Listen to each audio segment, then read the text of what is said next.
वंदे मातरम।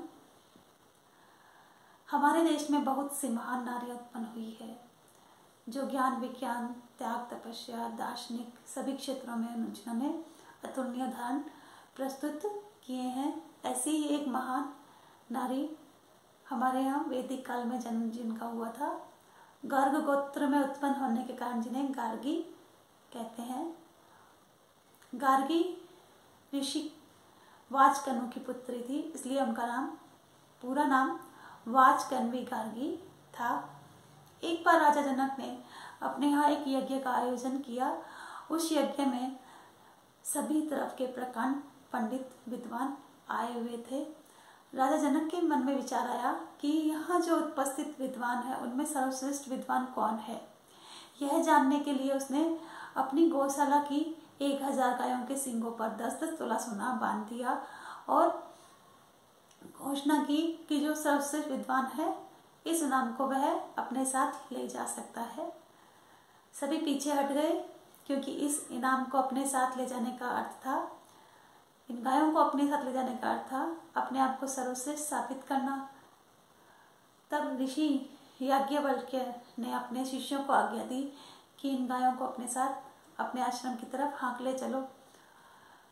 वहां उपस्थित सभी विद्वानों ने इसका विरोध किया और ऋषि से शास्त्रार्थ करने लगे। बहुत से प्रश्न उनसे किए जिनका उन्होंने यथोचित उत्तर दिया। उसी सभा में उपस्थित गार्गी जो थी उन्होंने भी उस समय याज्ञवल्क्य महर्षि से शास्त्रार्थ किया। गार्गी ने ऋषि से पूछा कि क्या आप अपने आप को सर्वश्रेष्ठ मान रहे हैं जो इन गायों को ले जा रहे हैं। तो महर्षि ने उन्हें जवाब दिया कि मैं अपने आप को सर्वश्रेष्ठ तो नहीं मान रहा, लेकिन इन गायों की आवश्यकता हमें है इसलिए हम इन्हें ले जा रहे हैं। तब गार्गी ने कहा कि यह इनको इस इनाम को पाने का उचित कारण नहीं है, अपने आप को सर्वश्रेष्ठ साबित कीजिए महर्षि, तब आप इन गायों को अपने साथ ले जा सकते हैं।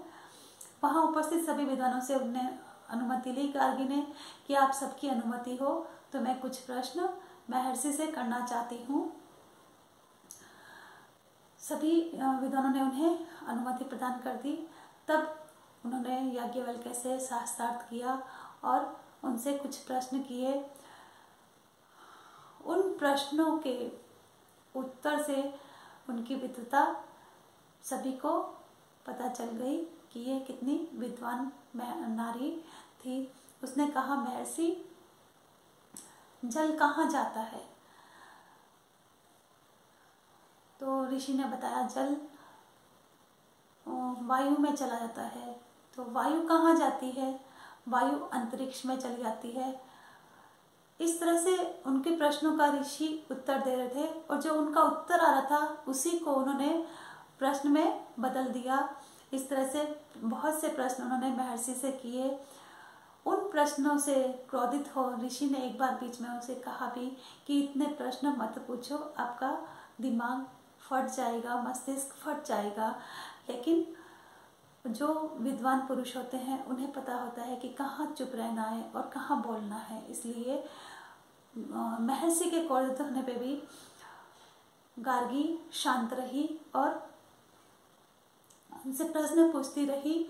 उन्होंने महर्षि से पूछा कि स्वर्गलोक के ऊपर और पृथ्वीलोक के नीचे दोनों के मध्य जो है, जो बीत गया और जो आने वाला है, उन दोनों के बीच का जो है, दोनों किसमें ओतप्रोत है। इस तरह से उन्होंने उनसे प्रश्न किया कि अंतरिक्ष और समय के बारे में, कि इनके दोनों में सत्ता किसकी चलती है। और इस प्रश्न का उत्तर उन्होंने दिया कि सब एक जो अविनाशी है उसके प्रशासन में, अनुशासन में ये सब चलता है। इस तरह से उन्होंने गार्गी ने उनसे बहुत से प्रश्न किए और याज्ञवल्क्य ने उनका यथोचित उत्तर दे उन्हें संतुष्ट किया। और इन्हीं प्रश्नों से प्रभावित हो गार्गी ने कहा कि आप महान हैं और उस सभा में कहा कि याज्ञवल्क्य को कोई पराजित नहीं कर सकता, और इस तरह से उन्हें परम ब्रह्मनिष्ठ मानकर उनको प्रणाम किया और उस सभा से विदा ली। इस तरह से गार्गी महान थी और अपनी विद्वता के प्रदर्शन में उन्होंने इस जो उनका शास्त्रार्थ हुआ, प्रश्नोत्तर हुआ, इसी के कारण कहते हैं बृहदारण्यक उपनिषद की ऋचाओं का निर्माण हुआ है।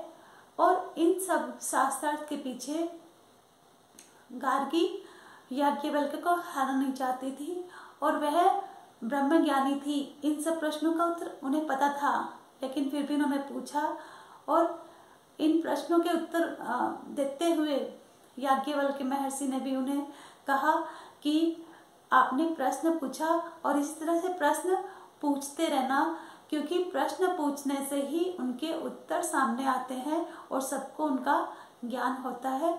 इस तरह से याज्ञ ऋषि और याज्ञवल्क्य ऋषि और गार्गी का जो संवाद है वह एक महान शास्त्रार्थ के रूप में प्रसिद्ध है।